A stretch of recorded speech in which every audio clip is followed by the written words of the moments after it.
YouTube पे डाली हुई है। मैं यूट्यूब पे नहीं डाली। या, या आपने डाली? नहीं। फिर ये किसने डाल रखी है यूट्यूब पे फोटो? ये मैं आपको बता नहीं रहा था, जो बरवाले का भगत है, क्या नाम है उसका, अरे वो धर्मपाल है। वो धर्मपाल एक रामपाल जी महाराज का शिष्य है, और एक रामपाल जी महाराज का ही शिष्य है, मूर्ख है, उसका नाम है संजय, दिल्ली वाला। अच्छा। वो अपने आप को नानक देव की आत्मा बताता है। उससे कई बार मेरी बहस भी हुई थी। मैंने कि अगर भाई तू नानक है तो अपने कुछ अगले पिछले जन्म के विषय में बता, कुछ हमारी बता। नहीं, ये तो तो नितिन नितिन नितिन के चैनलों पर डली हुई है ये ऑडियो। नहीं जी, मेरा नितिन और से ये कोई वो नहीं है, तो मैं उसी विषय में बता रहा हूँ आपको। तो इसने धर्मपाल ने क्या काम किया, इसने संजय की जो कोई वो नित्य नियम होते हैं ना, जो गरीबदास जी महाराज वाले, उसका मेरे पास ऑडियो डाल दिया। अगर भाई ये देखो कितनी अच्छी वाणी है, कितना अच्छा ज्ञान है संजय का। मैंने कि भाई तूने ज्ञान तो सुना ही नहीं अभी कुछ। तो मैंने आपकी जो और मेरी जो ऑडियो थी ना, रिकॉर्डिंग थी, वो मैंने इसके पास डाली। मैंने कि ले भाई बात कर ले, सुन तू, तुझे तूने ज्ञान ही ना सुना होगा आज तक है। तुम तो मेंढक, वो कहते हैं ना उसको, कुएं वाले मेंढक हो। उस कुएं के आसपास में अंदर ही घूम के ये देखते हो बस यही संसार है, इससे बाहर दुनिया नहीं है। इसने वो ऑडियो फिर आगे लोगों के पास डाल दी। उसके बाद इसका मेरे पास कोई फोन आया नहीं। तो जब एक ही आदमी, एक मान लीजिए कोई जानवर हो गया या कोई जीव हो गया, उसे हम खूंटे गाड़ के बांध दे, तो वो तो वही 5-7-10 फीट के एक दायरे में ही घूमेगा, उसको उससे बाहर पता नहीं होगा। उसके बाद फिर कई भक्तों ने वो ऑडियो सुनी, तो आपका नंबर रखा, मुझसे आग्रह करा कि ये नंबर दे दो भगत जी का। फिर मैंने एक दो बंदों को आपका नंबर दे दिया। उसके बाद एक बार मैंने आपके पास फोन भी किया और पूछा, मैंने कि भगत जी अगर आपको कोई एतराज नहीं हो तो कोई नंबर मांगे तो आपका दे दूं। तो आपने कि ये बकवादी आदमी है, वैसे तो दे दिया करो आप। तो ये उन्होंने डाल दी होगी अपने उसमें। बाकी मैंने उसको यूट्यूब पे नहीं डाला, मैंने तो उसको डायरेक्ट भेज दिया। मैंने कि सुन ले भाई ज्ञान, जब तुझे ज्ञान ही सुनना है तो। नहीं, ये नितिन ने डाल रखे अपने चैनलों पे। जी। वो क्या कर रहा है, इन ऑडियो का फायदा उठा के वो रामपाल जी के मतलब इस पर कटाक्ष कर रहा है। वो रामपाल जी की जो है, रामपाल जी को ज्ञान नहीं था। अरे देखो इस भगत ने जो किया है उसने वो क्या। अरे भाई मैंने बुलाया तो उनके पास फोन, उन्होंने क्या कराया है उनके ऊपर फोटो लगा के गरीबदास जी की और संत रामपाल जी की, और ये ऑडियो डाल रखी है हमारी। 4-5 ऑडियो डल रही है उसके ऊपर। उनका तो जी देखो मैं बताऊं, ये क्या है, ये जितने भी है ना, ये जो नितिन मदन पंथी है, जो जैसे नितिन दास के जो संपर्क में आए लोग हैं, इनको भी अभी पूर्णतः ज्ञान तो इनको है नहीं भगत जी, मैं बताऊं। क्योंकि ये नितिन अरे है। भगत जी बात पता है क्या है, ये जितने भी बाहर बैठे हैं ये घर घर जाम है मंत्र देने का। एक बात बताओ, प्यासे को कुएं की जरूरत है, कुएं को प्यासे की जरूरत है? मेरे को ये बताओ। प्यासे को कुएं की जरूरत होती है ना? है। ये बताओ ना, कुआं घर घर होगा तो वह कुआं नहीं होता वो। वो तो तो जोड़ जोड़ है वो, बारिश से बिरान मट्टी हुआ पानी होता है, बाढ़ का जो फिजूल पानी होता है ना, वो बाढ़ का वो घूमता है घरों के सामने।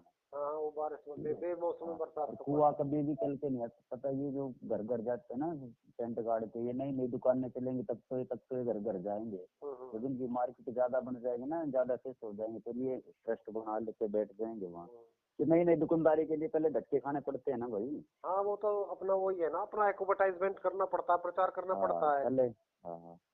अब मैं आपको तो है ना, नितिन। पता है ना, तो बाहर ज्ञान है ना, किसी को भी ज्ञान बाहर मिला है। बुद्ध भी सारी जगह भटक के थक लिया था ना। जब पता है बुद्ध ने कितने गुरु बनाए थे? सबसे ज्यादा गुरु बुद्ध ने बनाए थे। हाँ, बुद्ध ने भी काफी गुरु बनाए थे, वो हर बहुत हर बढ़िया। जगह थक के, हर जगह थक के वो निश्चिंत हो गए, शांत हो गए बैठे थे। आप एक बात बताओ, हमने आज तक भक्ति को समझा नहीं है, संत क्या इशारा देना चाह रहे। आप रात को सोते हो जब, अब आप शरीर से बाहर हो, हाँ हाँ। आपको ये लग रहा है आप शरीर के अंदर हो, लेकिन आप शरीर के बाहर हो। अब आप जब रात को सोते हो ना, आप जब सोते हो तो आपने देखा, आपको आप सपने में कहीं कहीं चले जाते हो, जहाँ कहीं खेत में चले गए, कहीं कहीं चले गए। तो संत ने क्या कहा है कि जो ब्रह्मंडे सोए चिल्ले, यानी जो बाहर है वही चीज अंदर है। रात को जब आप सो जाते हो तो आप जब शांत होते हो ना, शांत होने के बाद मन और इंद्रिय जब शांत हो जाते हैं ना बिल्कुल, तो ये सुरता अंदर चली जाती है वापस शरीर में। रात को जो आप शरीर के अंदर होते हो, जब आपको को बोल दे, आवाज लगा दे, तो सुरत भाग के एकदम बाहर आ जाती है, 9 दरवाजे से बाहर निकल जाती है। क्यों आप उससे आंख खोल लोगे एकदम बाहर निकलोगे सीधे, या कानों के माध्यम से बाहर निकलेंगे। आवाज कोई लगा होगा आपका नाम लेगा तो आप एकदम उठोगे, सपने से बाहर निकलोगे, यानी बाहर संसार में आ जाओगे वापस शरीर से बाहर। तो अंदर बढ़ने का यही तरीका, आंखें खोल के अंदर आदमी कब बढ़ सके है, जैसे सपने में बढ़ा है, जब वो शांत हो जाओगे, जब उसकी मन और इंद्रिय शांत होंगे ना, क्योंकि भटकता वही फिरता है जिसका मन शांत नहीं है। नए नए संतों को वो खोजता है, या यूट्यूब के सत्संगों को, सबके सत्संग वही सुनेगा जिसका मन शांत नहीं है। और इसी कला को कहते हैं कि मन मारो सुर्ख को डांटो, घर बैठे बनो फकीर। मन को मारना ये होता है, मन को मारने का मतलब मन को लठ मारना नहीं होता। जैसे बचपन को मार के आदमी जवान होता है ना, और जवानी को मार के आदमी बुढ़ापे तक पहुंचता है जी।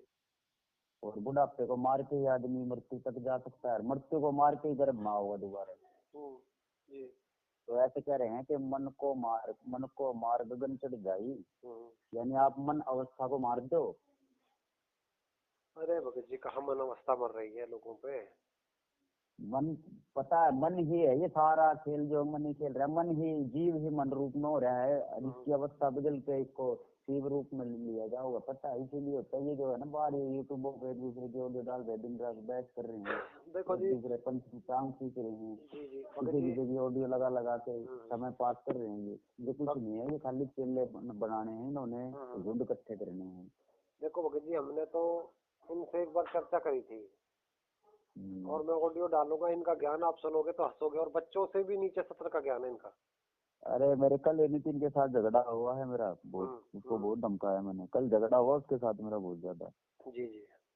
और मैंने उसको बुलाया, मगर मैं सारा खर्चा मैं देता हूँ, मैं तेरे को आमंत्रित करता हूँ, मैं खुद भेजता हूँ गाड़ी लेने के लिए, मगर यहाँ आ जाती हूँ। और तेरी शब्द में समाधि जाती है ना, मगर तू शब्द में समाधि लगा कर आखो देखा लिखो मेरे पास, जैसे गरीबदास जी ने लिखवाया, ना तो मैं लिखवाऊंगा तू लिखिए, मगर ना तो तू बोल मैं लिखूंगा।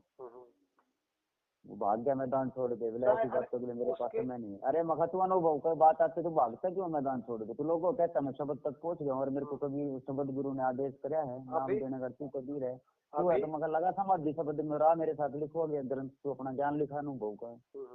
मैं आपको ऑडियो डालूंगा इसके, और एक इसका बहुत प्रशंसक चेला है अपना गुजर भाई है, वो देखो जी, एक साल पहले मेरी इनसे चर्चा हुई थी जी। आप उसको सुनना और फिर मुझे बताना कि इनका ज्ञान कितने लेवल का। आप तो चलो अनुभवी व्यक्ति हो, आप बता देंगे भगत जी। इनका जब हंसोगे, और तो ये भी नहीं पता अनुभव कैसे देखने की जरूरत ही नहीं है, ये पता है, ये तो बिल्कुल ही ज्ञान ही ना आदमी, तो ये भी नहीं पता 2 अक्षर का मतलब क्या होता है। इसमें 2 अक्षर को पता है क्या समझ रहे थे, 152 अक्षर ये एक अक्षर है, और एक अक्षर वो नी अक्षर है। कहते 52 अक्षर को छुड़वाओगा, अरे 52 अक्षर के बिना कुछ कर नहीं सकता जी, ये तो पहली अवस्था है। 52 अक्षर उत्पन्न कहाँ से होते हैं? 52 अक्षर जब तक हम दे ही मैं, जब तक 52 अक्षर के बिना, 52 अक्षर के बिना बता कैसे ज्ञान को समझो? गुंगा हो बैठ जाओ, बता चेलों को समझा के दिखा फिर मेरे को, तू 52 अक्षरों में बोल के तो वो बात करता होगा। जो भी भगत जी परमात्मा ने जो भी शब्द अक्षर जो भी बनाया, वो सब जीव को समझाने के लिए, उसी शब्द से सब कुछ, उसी के प्रारूप है, बदले हुए रूप है, मतलब एक ही शब्द के बदले हुए रूप है। अभी मैं आपको छोटा सा उदाहरण दूंगा भगत जी। अभी मैं एक दिन पढ़ रहा था कि अपना माँ उसके ऊपर एक विषय पढ़ रहे थे हम लोग, शून्य के ऊपर, जीरो के ऊपर। तो उसमें एक व्यक्ति ने बोला कि जीरो की खोज आर्यभट्ट ने करी थी। तो एक दूसरे भगत ने कमेंट कर रखी थी उसमें, कोई मतलब अपने ऐसे थे कोई तो जानकार जो इतिहासकार, कि भाई जब रावण के 10 शीश थे तो पहले शून्य नहीं थी। तो मैंने उसका अर्थ क्या निकाला कि उस समय शून्य, जीरो जो गोल आकार का हम अक्षर जो बनाते हैं ना, जिसको चिन्ह बोलते हैं, वो निशान की खोज आर्यभट्ट ने करी थी जीरो की। भाई पहले 1000 भी थे, 100 भी थे, करोड़ थे, 10 करोड़ भी थे। जैसे कोटि, हम कोटि करोड़ लिखते हैं, लेकिन अगर हम एक डंडा लगाने के बाद अगर शून्य अक्षर संकेत नहीं थे, वो संकेत का जो खोज था ना, गोल आकार अंडाकार जो शून्य होती है, उसका खोज आर्यभट्ट ने करी थी। ये कह सकते हैं हम उसको, मानते नहीं मानते? तो ये सारी चीज विद्यमान है, लेकिन उनको संकेतों में समझाने के लिए परमात्मा ने अक्षर का, जिसको हम अक्षर लिपिबद्ध बोलते हैं, उसको किया है। आप सही कह रहे हो कि अगर तू ऐसा है इतना बड़ा है तो बिना बोल के गूंगा बन के समझा दे शिष्यों को। समझा नहीं, यानी 52 अक्षर काल का जाल है, तो तू क्यों सारा लेता है? क्यों बोलते हो 52 अक्षर? 52 अक्षर काल है तो तुम मत बोलो। बोलो मत, तुम्हारे तुम्हारे मदन मदन ने क्यों लिख दिया ग्रंथ नाम शायद 52 अक्षरों में? मत लिखो तुम, अपने नए अक्षर खोज कर लो तुम। हाँ लिखना ज्यादा खोजी हो तो तुम खोज लो, नए अक्षर मत बोलो तुम। क्योंकि हाँ तो करो ना। तो हम नहीं, अक्षर के अलावा तो हम अपनी भाषा के भाव को लिख कर प्रकट ही नहीं कर सकते उसके बिना तो। अक्षर का मतलब ये नहीं होता, देखो स्थूल जगत में जो अक्षर होता है जिसको हम अक्षर कहते हैं, अगर हम स्थूल जगत में देखेंगे तो अक्षर का मतलब ये होते हैं 52 अक्षर। जी। जैसे घट का मतलब मटका भी होता है, लेकिन ये सूक्ष्म मार्ग में ये अक्षर का मतलब ये होता है। अक्षर माने होता विनाशी, ऐशर यानी जिसका नाश ना हो, सर माने नाशवान और ऐशर माने अविनाशी। जी जी। तो जैसे कबीर जी कहते हैं ना, कहे कबीर अक्षर दो भाग होगा खत्म तो देगा राग। अब अक्षर दो अक्षर का मतलब क्या है?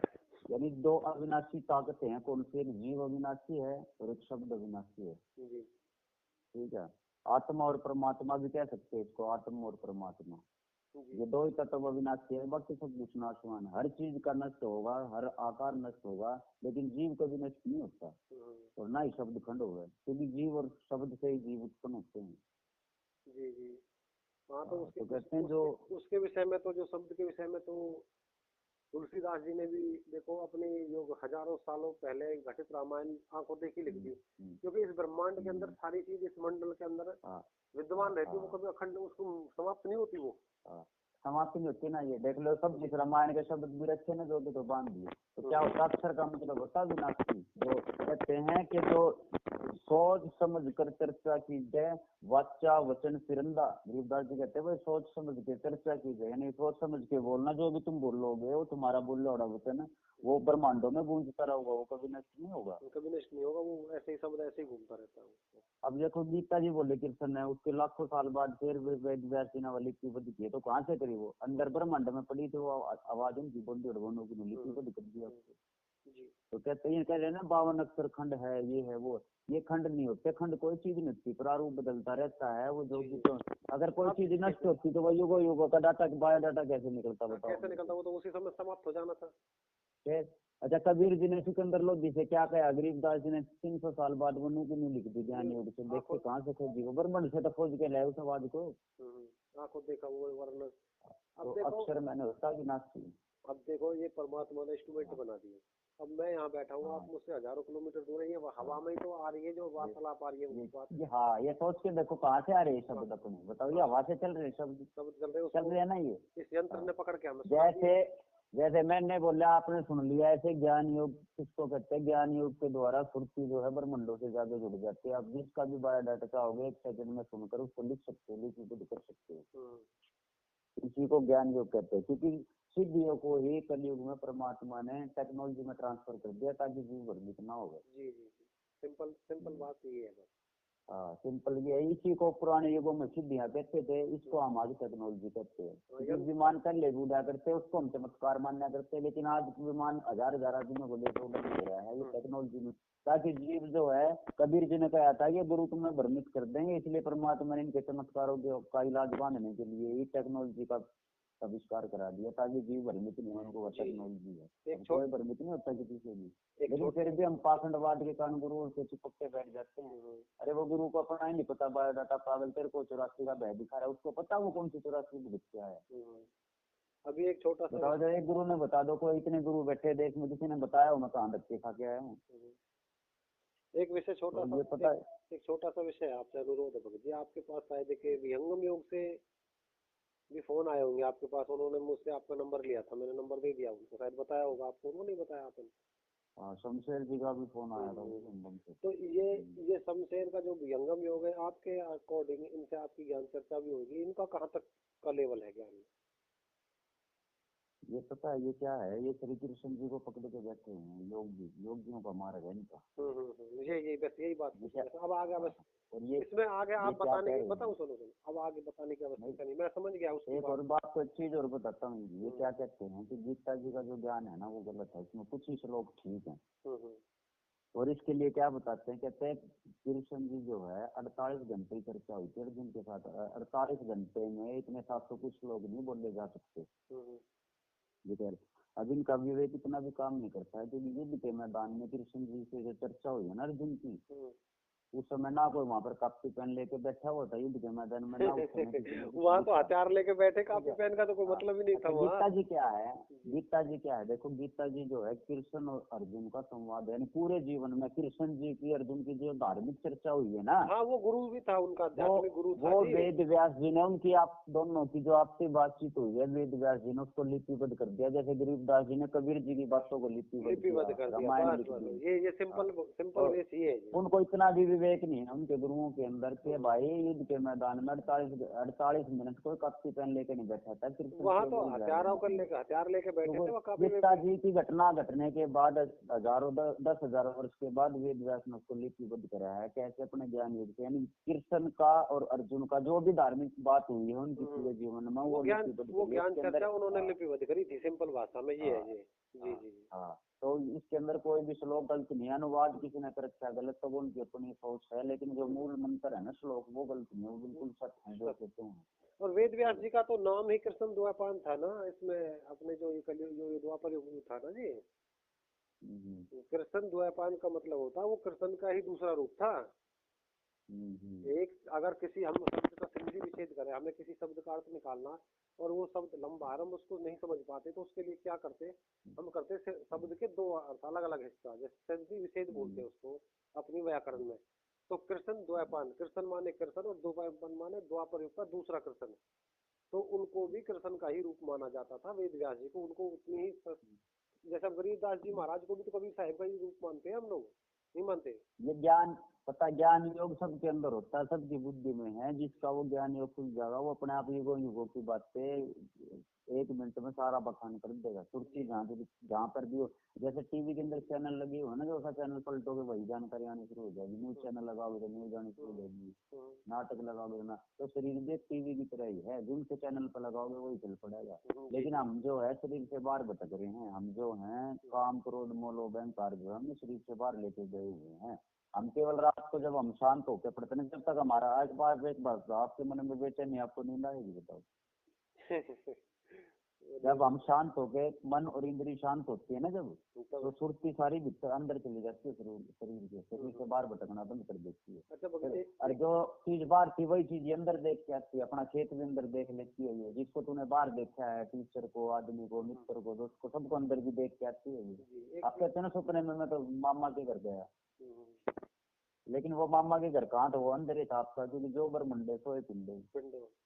एक विषय थोड़ा लेकिन सा अंदर लेकिन आप उस समय जो है होश में नहीं होते, क्योंकि आप अपने आप पे नहीं होते समय, इसलिए कबीर जी ने कहा कि भाई नींद निशानी मौत की, उस कबीरा जाग।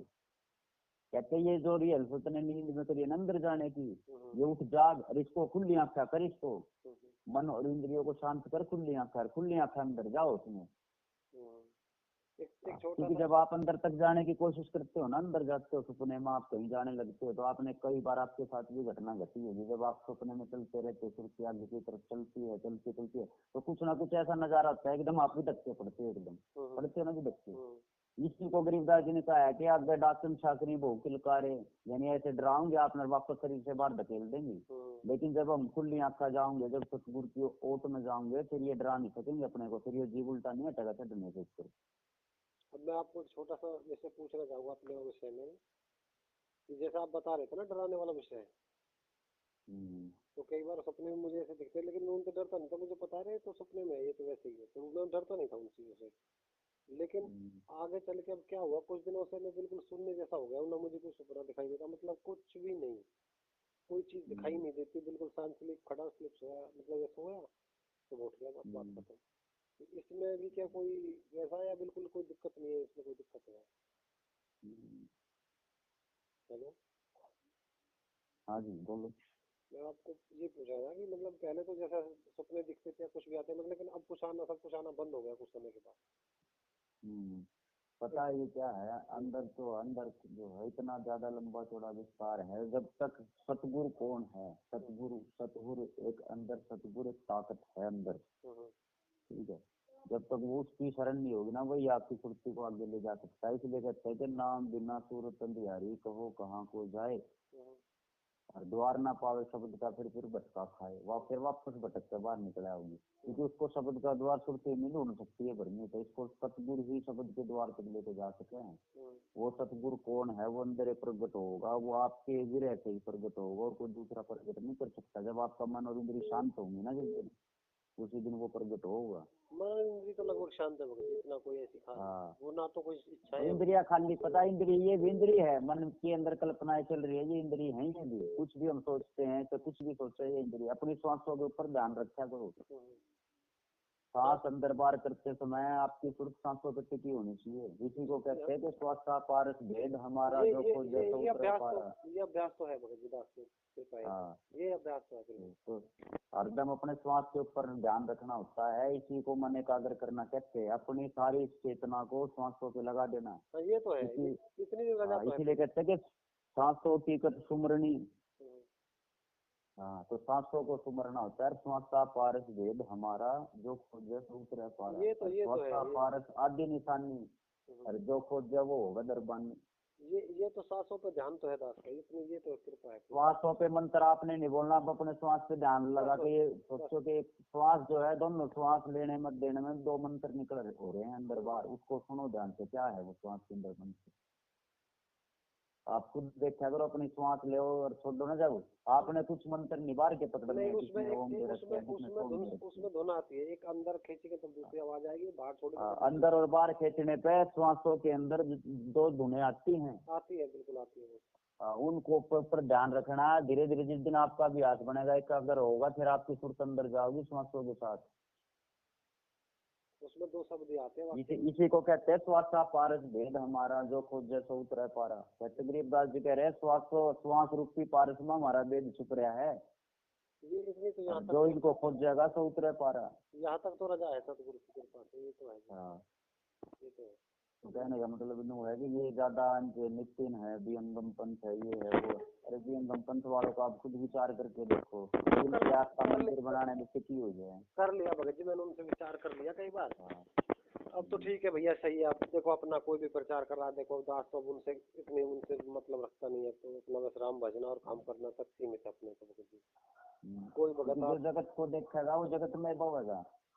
अब क्या करेंगे, अब लोग नहीं मानते कुछ। ये है ना, वो अपनी अपनी उम्र, अपने अपने राग है। अपना तो ये है कि भाई किसी को कोई बात समझ में आए। जिसको जो पाखंड फैलाना फैलाने दो, जो करेंगे वो भरेंगे। तुम क्यों भैया उदास, हमें क्या जरूरत है, हम अपना लेखा भरेंगे, वो हम थोड़ा उनका भरना। अब कोई आप जैसे कोई भगत का नंबर मांगे तो दास कई बार दे देता। बाकी अब तो मैंने वो आपने उस दिन मना किया, तो उसके बाद में मना भी कर दिया कई भक्तों को। एक अपने रामपाल जी महाराज के शिष्य थे, उन्होंने नामदान ले रखा था वहाँ अजमेर में। तो उन्होंने अब हमारी आपकी जो चर्चा सुनी, उसके बाद उन्होंने ऐसे मेरे पास फोन किया, जी उनका नंबर चाहिए। तो उन्होंने नामदान भी छोड़ दिया। बता रहा पहले तो वो नामदान ठेके में, उनका जो अपना जैसा सिस्टम है रामपाल जी महाराज वालों का। फिर मैंने कि भैया उन्होंने तो मना कर दिया भगत जी ने तो नंबर देने के लिए। फिर मैं उनसे मैंने कि किसी दिन आग्रह कर लूंगा, अगर कहेंगे तो मैं आपको नंबर दे दूंगा उनका। तो बाकी वो भी हंगामी योग वाला हमसे उन्होंने भी ज्यादा जिद करी थी, नहीं तो फिर मैंने कि चलो भाई दे देता हूँ नंबर आपको। बाकी अच्छा, आपसे लिया था इन्होंने नंबर भी हम वालों ने? जी जी जी, मुझसे बड़ी इन्होंने काफी रिक्वेस्ट करी थी कई बार, और भाई आप हमारे महाराज जी से मिलो, आ जाओ आप, वहाँ मिलवाते आपको दिल्ली वगैरह में। फिर मैंने देखो, सतगुरु की रजा लगा लो, आदमी जीव की इतनी बुद्धि का विकास नहीं होता भगत जी, जितना हम चाहे कितनी कोशिश कर ले। फिर हमने किया, जब कबीर साहब वाली बात है, लोगों को कहाँ ढूंढे रे बंदे, मैं तो तेरे पास हूँ, क्यों भटक रहा है। और फिर जो भटकना की वो बात थी, वो मैंने इनके सामने अपनी शर्तें रखी कुछ। फिर ये उस शर्तों पे कुछ डामाडोल से हो गए। मैंने फिर दिया रहने दो, मेरे पास समय नहीं है, इसलिए मैं आपके पास वहाँ हूँ। तो मेरी ये शर्तें हैं, अगर गुरुदेव आपके इन चीजों को मुझे करवाए तो मैं आने के लिए, महाराज जी से मिलने के लिए तैयार हूँ। बाकी इनके एक भगत का नंबर था, वो इधर प्रयागराज से था। उन्होंने 2-3 बार मुझसे चर्चा करी। उसके बाद मैंने उनसे बात कही कि भैया ऐसे करो, मैं आपके सतगुरु को, महाराज जी को सतगुरु मान लूंगा। मैंने कि भाई आप सतगुरु को तो ना मिलवा सको, ईश्वर से ना मिलवा सको, कम से कम किसी भूत प्रेत जिन से ही मिलवा दो मुझे। फिर उसके बाद उस भगत का फोन आया नहीं। काफी अच्छा वक्ता है वो इनके उसमें सत्संग में। उसका नाम तो मैं भूल रहा हूँ क्या नाम था, पर हाँ उधर का ही था, प्रयागराज का ही। उसके बाद फिर उसका फोन नहीं आया, फिर अपने शमशेर भगत जी ने एक दो बार अपने से करीब भी आ जाओ आप चलो। मैं कि भाई मेरे पास इतना समय नहीं है भगत जी, थोड़ा मजबूर हूँ मैं अपनी, देखो राम भी भजना है, थोड़ा दो वक्त की रोटी के लिए भाई मजदूरी भी करनी पड़ती है इधर। तो फिर मैंने इनसे मना कर दी कि मुझे फिर कुछ ज्ञान में भी रुचि सी ना बैठी, क्योंकि जो हमारे गरीबदास जी महाराज का ज्ञान है हमारे लिए तो वही बहुत, अगर पार करेंगे सतगुरु तो यहीं से हो जाएंगे, ना होंगे तो कहीं भटकने से कोई लाभ नहीं है भगत जी। कहीं भटकले नहीं, थोड़ा परमात्मा मिले। अगर हम चतुर बन के भटके जाओ संसार में, नहीं परमात्मा मिले, किसने मिले? भटकने से। हम्म, भटकने से कुछ भी नहीं मिलता। खोज का मतलब बाहर खोजना नहीं होता। परमात्मा को कहते हैं ना कि खोजिए तो तुरंत मिल जाए। खोजना क्या है कि श्वासों में खोजना उसको। खोजने का मतलब नहीं है हम पंथों में खोजते घूमो उसको, आंधे जाओ देश विदेश में, कहाँ है कहाँ है, ये खोजना थोड़ा होता है। ये तो हम बाहर भटकल में रहे हैं। खोजने का मतलब होता है कि अपने श्वासों में उसको खोजना है। खोजिए तो तुरंत मिल जाऊं, एक पल की तलाश में। श्वासों पर ही विश्वास करना पड़ेगा, क्योंकि श्वास ही तेरे है और कोई चीज तेरी थोड़ा है संसार में। बताओ क्या है? मेरे को एक चीज बता दो, ये मेरी है। कुछ नहीं है जी। तेरे ये श्वास तो तेरे हैं, ये श्वास तेरे हैं, क्योंकि ये किसी ने तेरे को नहीं दिए, ये तेरी कमाई और पूंजी है ये। जी जी हाँ, तो इसलिए ये श्वासों का खेल होता है सारा। श्वासों पर ध्यान रखो। जी जी, नहीं सांसों पे तो ध्यान श्वासों काफी ध्यान लगाया भगत जी, वैसे पर देखो इतना अनुभव श्वासों नहीं पे है। ही ध्यान रखना होता है। आप और ज्ञान का कोई था थोड़ा है, इसको कितना है करोड़ मरोड़ में, कितना है समझ लो। हम्म, एक श्लोक के पता नहीं लाखों आदमी ने अर्थ करा, तुमको कितना है घुमा फिर आगे कर लो। जितनी बार सुनोगे उसका नया लग गया, उसके पीछे हो लो, फिर वो थोड़ा और उसको बदल कर बता दो, फिर वहां भाग जाओगे, कहाँ तक भटकोगे। क्योंकि हाँ, जिसने वाणी लिखी वो तो है नहीं जिससे हम पूछ ले इसका असली अर्थ क्या है। और उसमें दूसरा जो है वो अपने हिसाब से घुमाओगे उसको, वाणी को। उसमें कबीर साहब का एक शब्द है, शायद ये दादू दादू पंथियों ने कहा, लेकिन किसी ने उसने कही है कि लगा लगाया लगे रहो, मथो डामा डोल, और भाई उखड़े की कोडी नहीं जमे के लाखों मूल। और वो कहते, कबीर जी का एक वाणी है, एक ही के सतनाम पर लगे रहो, और मत हो डामा डोल, उखड़े की कोडी नहीं वो जो जम गया लाखों मूल। हाँ जी, तो वो जम जाओ एक तो बार, एक जगह पे फिर टिके रहो, उससे इससे आदमी का उद्धार है। जब सही ज्ञान आपको लग रहा है तो फिर इधर उधर भटकने अरे की। चाहे आप सच्ची लगन से खाली राम राम भी जपोगे तो भी ये भी मंत्र ही बनेगा, और परमात्मा ही मिलेगा। परमात्मा तो सच्चे मन के मीता, हर तो सच्चे मन के मीता। ना मंत्रों से और ना मंत्रों की शानपत से परमात्मा मिलता है, ना योग ध्यान से। कहते सच्चे मन के मीता, हर तो सच्चे मन के मीता, कद बिलनी काशी पढ़ाई कद पढ़ी उसने गीता। गरीबदास जी कहते हैं अगर ये पढ़ने लिखने से, शास्त्रों को ज्ञाता बनने से, ज्ञान को समझने से परमात्मा मिलता, तो मैंने बताओ कद मिलने काशी पढ़काई, फिर कद पढ़ी उसने गीता। उसको तो क्या है भी नहीं पता था। बताओ क्या ज्ञान ने समझा था कि भोला आदमी। जी जी, और गरीबदास जी महाराज ने कौन से पढ़े लिखे थे बताना हाँ, तो अपने। कहते हैं वो सच्चे मन के मीता, हमारे मन के अंदर किसी भी आत्मा मत दुखाओ, किसी का हाथ मत खाओ, अपना मेहनत मजदूरी करके गुजारा करो। और इस जीव ने जितनी होगा कम चलाओ, लपर लपर सारा दिन करे तो कुछ नहीं रखता। जी जी ठीक है। उनमुन लाओ उनमुन ताड़ी, उनमुन ताड़ी कहते हैं अब दूध जोड़ अलग से यारी, और लाओ उनमुन ताड़ी। उनमुन होता है गुमसुम रहना, चुप रहना। उनमुन यानी उसमें लोटी लगी रहे, उदास रहना। मन को मारना, उदास रहना ही मन को मारना होता है। जैसे हम कहते हैं भाई आज भैंस न्यार नहीं खा रही, मन मार के खा रही है, शायद बीमार है, उदास है शायद। तो मन को मारना होता है कि उदासा जात जुलाहा, नाम कबीरा जग में रहे उदासी।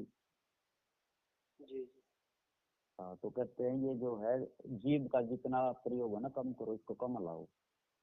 इसीलिए कहा कि और जीव पाल लेंगे, सुमरन आपको आप। जी बिल्कुल। तो तो इस जीव को जितनी जरूरत पड़े ना संसारिक काम में उतना करके फालतू बोले नहीं किसी से, अपने चुप कर ले। चुप करके अपने सुमरन में, सुमरन का मतलब होता है उसके बुद्धि के अंदर ध्यान लगाना, अपने श्वासों पर ध्यान लगाना। उसी को सुमरन कहते हैं। यानी सांसों को निकलते बढ़ते ध्यान करना, ये श्वास क्या बोल रही है। जी जी तभी तो बताया कि ओहम सोहम मद है सत। ओम क्या है? ये दे, और सोहम क्या है? ये सांस। जीव तो बंद रहा है श्वासों में, सोहम पूरा पवन में। तो ओहम सोहम मद है सत, ओहम और सोम के बीच में सत छिपरी है। ओम काया और सोहम माया, दो के बीच रमैया, और परलय संख असंखो बीतते, ये शब्द मैंने पूछा भैया। कहते इतने संखो परलय, संखो परलय होगी, इतने जन्म तनक हो दी, शब्द को तो बुझ जाए नहीं भैया। श्वास के बीच में के छुप रहा है, के बोल रहे हैं श्वास। ये बड़ा इसलिए तो कहता है कि जो बोल रहा है सो अलग है या हडचाम की खलक है। इसके ये श्वासों में जो बोल रहा है वो ये अलग है, वो ये परमात्मा है, उसी को नहीं लखा जा रहा। जो बोल रहा है सो अलग है या हडचाम की खलक है। जी। हाँ, ये कुछ नहीं। और ये जितने भी पता है, ये जो नए नए पंथ अब आविष्कार होने लग रहे हैं, कोई कहता है मैं 13वां सागर, कोई कहता है मैं 15वां सागर। ना तो हमने पार होने के लिए 15वीं की जरूरत, ना 13वीं की, ना 12वीं की, ना 18वीं की। पार होने के लिए प्रेम की जरूरत है। प्रेम के पाए होगा। मन के लगाए पिया पावे रे साधो भाई, इस विध मन को लगावे जी। मन के लगाए पिया पावेंगे साधो भाई। मन के लगाए कैसे? मन को कहाँ लगाना? मन को सांसों पे लगा देना है। हाँ, मन के लगाए पिया पावेंगे। और ना ये पंथा में लानते पिया मिले, ना किसी गुरु के पैर पकड़ के बैठ जियो पिया मिले, कुछ भी नहीं मिले। क्योंकि कबीर कलयुग आया मुनिवर मिले ना कोई। और लोग भी लालची मस्करे का दर हो। किस जगह बता इतनी बड़ी वाणी बोल रहा हूँ मैं, बोल दी थी गुरु खादिम ने बोल रखी है भाई। जिनको सारा संसार जिनके नाम से पंथ खोले बैठा है, जब वो खुद अपनी वाणी में ये लिख गए भाई, कभी कभी कलयुग की वाणी में उन्होंने बोला है कि कबीर कलयुग आया मुनिवर मिला ना कोई। कहते कोई भी मुनिवर नहीं मिलेगा, साधु नहीं पाओगे तुम। लोग भी लालची मस्करे इनका दर हो। हाँ जी, हाँ जी, बताओ कितनी सब गुरु लोग भी हैं, सबको चाहिए धन डालो पेटी में गिरो भाई, क्या डालोगे? तो गाड़ी भी चाहिए घूमने के लिए, 2-3 समय कपड़े भी चाहिए बदलने के लिए, सब कुछ चाहिए उसको। तो इसलिए कहो वाला दो पैसे, वो खुद तो काम करेंगे। जिसको ये महाराज बनने का अवसर मिल गया, लाखों लोग जिससे सवाल जवाब करते डेली, वो कहाँ काम करेगा? वो रोजगार करेगा, सारा दिन लपड़ लपड़ जी चलेगी उसकी। जी जी जी, कितनी अनमोल वाणी मालिक की, बताओ हम समझ नहीं पाए इतने अनमोल। कितना उन्होंने संकेत दे देखा। सतगुरु कहते हैं सिर के साटे निकट नजीक, और सतगुरु कुकर सुन ले सीख। गरीबदास जी कहते हैं कि सिर के साटे निकट नजीक, यानी सिर के साटे क्या होता है कि अपने शीश में अपने श्वासों पे कुर्बान कर दे। शीश तुम्हारा जाएगा कर सतगुरु को भेंट। सतगुरु कहाँ है? श्वासों में तो छिप रहा है। और नाम निरंतर लीजिए यमकी लगे ना फेंट।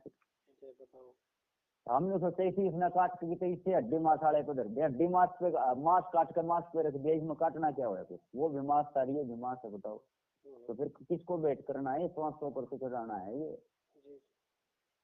हाँ, तो इसलिए कहते हैं श्वासों की कर सुमरणी कर अजपा का जाप, हर परम तत्व का ध्यान धरे तो होगा आपको आप।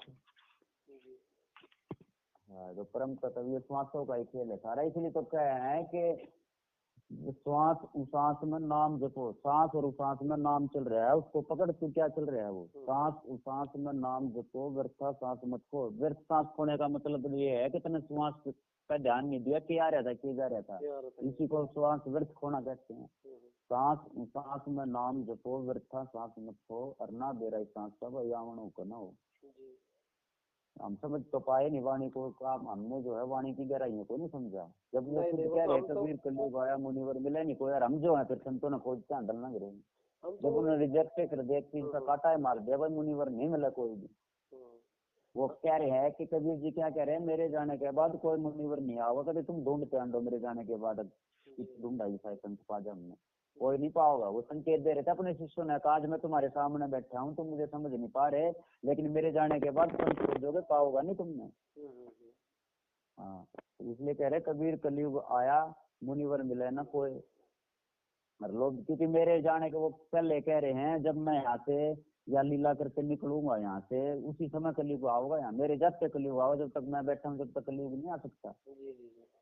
मेरे जाते आओगा। प्रथम चरण कलयुग निर्याणा, जब हम मगर मांडो मैदान, यानी जब मैं मगर से मैदान छोड़ के जाऊंगा तो तभी कलयुग आ खड़ा होगा मेरे जाने के बाद। ये है मेन चीज। हाँ, वो कहते हैं कि प्रथम चरण कलयुग निर्याणा, और जब मगर मांडो मैदाना। भाई जब मैं मगर से सह शरीर जाऊंगा, उन्होंने 2 साल पहले बता दी थी कि मैं मगर से जब सह शरीर जाऊंगा वो कलयुग आ जाएगा। तभी जब कलयुग जो है आचरण कर देगा आगे, जब उस समय इस समय जब मैं मगर से मैदान छोड़ के जाऊंगा जब मैं। और उस समय फिर कह रहे हैं कबीर कलयुग आया मुनिवर मिले ना कोई। हर लोग भी लालची मत करे, तो दया थी परमात्मा की। गरीबदास जी वर्गे और ये गीता वर्गे जो आए थे, ये मार को ही प्रमाणित करने के लिए परमात्मा इनको खुद आके मिले। बता दो दही वाले गुरु संत इनको कहीं पृथ्वी पर बाहर संत पाया तो इनको ज्ञान देने के लिए इसमें दिया गया, उसी ताकत ने फिर इनको बोध कराया। बता दे किसी दे गुरु ने इनको ज्ञान दिया होता तो ले भाई तुम विद्वान हो गए, तुम करो प्रचार। उनकी बातों को, वाणियों को गहराई से समझा करो। ये बाहर जो संत आपको गम चक्कर बना कर रखेंगे, ये आपको मूर्ख बना के आपका कीमती श्वास और कीमती आपका मेहनत का कमाया और पैसा खा जाएंगे। तो हम बढ़िया कपड़े पहनेंगे, आप गरीबी से जूझोगे, ये बढ़िया सुविधाएं प्रयोग करके अपना भी जीवन नष्ट कर देंगे और आपको भी नष्ट कर देंगे। हाँ, हमने भी कुपात्र को इसलिए दान कहता है कि कुपात्र को दान देकर हम भी तब आपके भाग्य में। हाँ, तो कहते हैं दे गुरु दे चेला और दोनों नरक में ढेलम ढेला। हाँ। चलो गुरु जी, आपकी बड़ी रजा है मालिक की, आपके माध्यम से अगर इन भक्तों का कुछ उद्धार हो जाए तो इस जीवों के। तो अपने ना श्वासों पर ध्यान रखो, श्वासों से खोजो, परमात्मा मिलेगा तो श्वासों से मिलेगा और कहीं नहीं मिलेगा।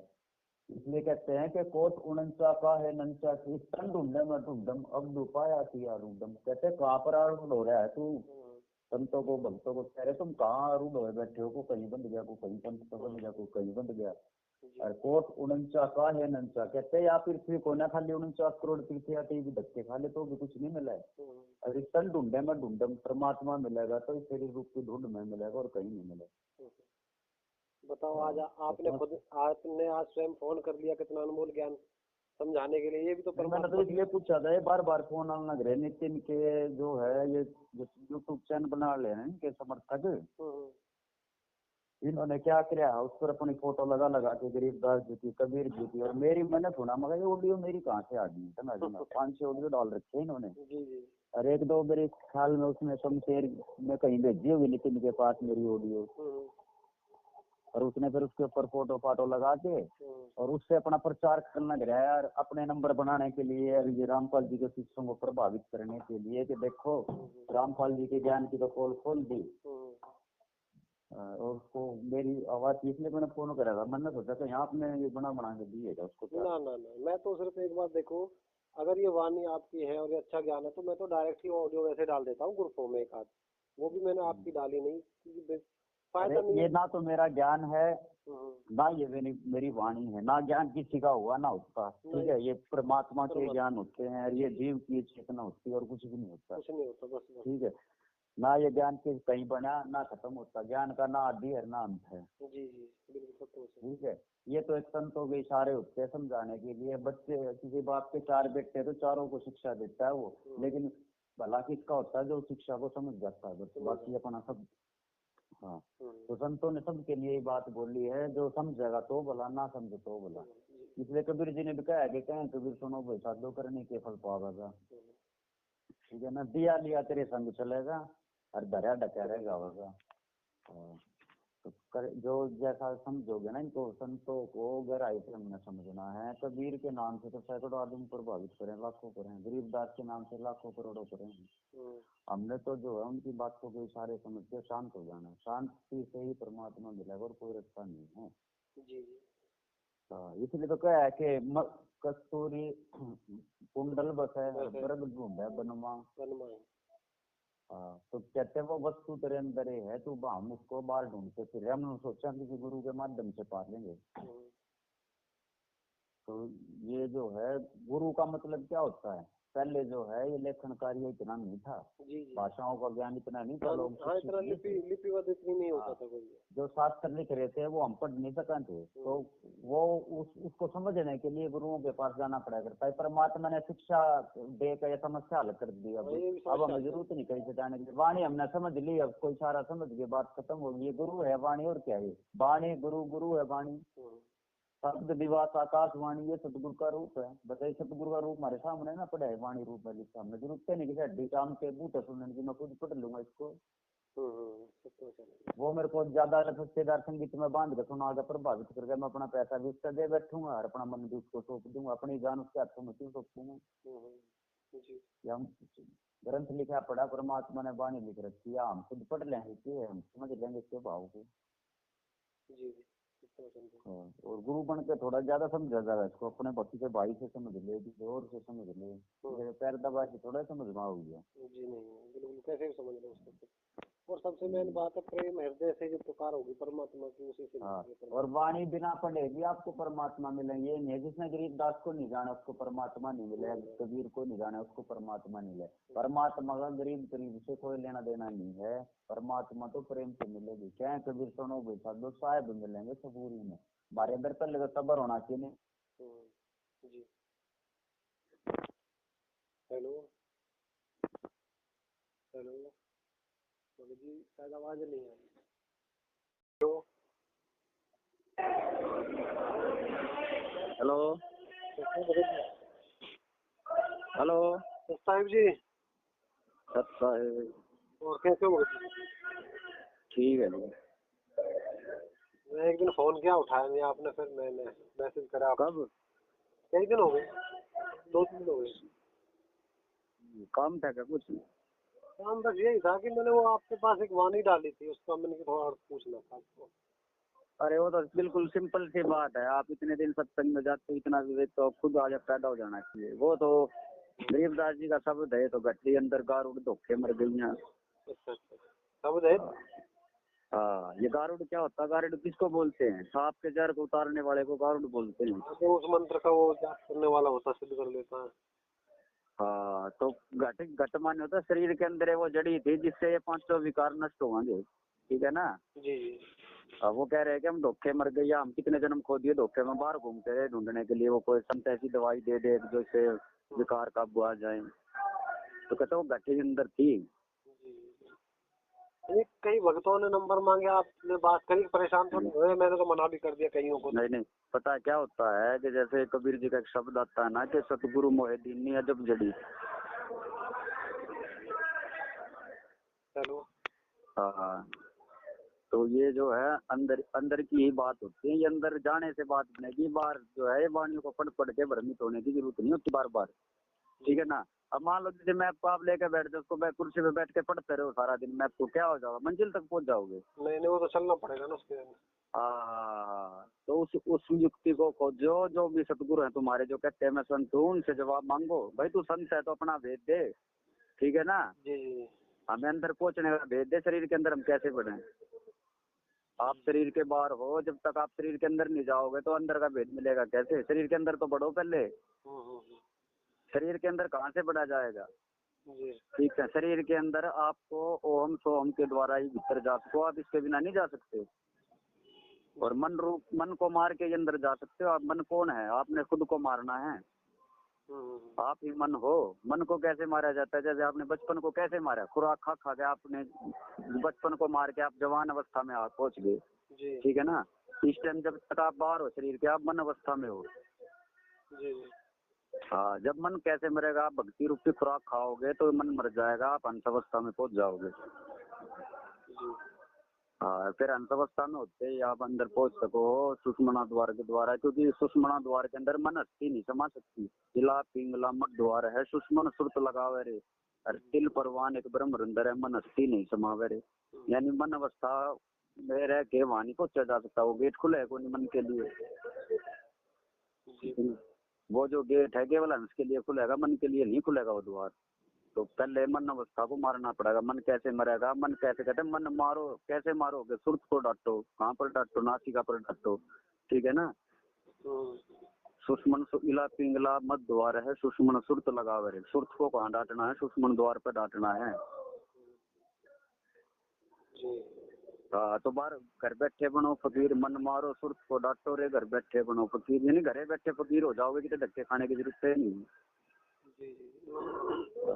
तो जब तक मन को पहले एकाग्र तो करो, सांसों पे लाके एक बार सारी चेतना को इकट्ठी तो करो। संसार में फैली हुई को इकट्ठे आके गेट पे आओगे तभी तो गेट के अंदर बाड़े जाओगे। जब गेट पे नहीं आओगे तो गेट पे बाड़ेगा कौन अंदर आपको? सही है। हाँ, कई भक्तों ने बड़े अटपट पर्सन थे, तो मैंने नंबर मांग रहे थे आपको, एक दो को तो मैंने दे भी दिया। शायद आपके पास फोन भी आया होगा।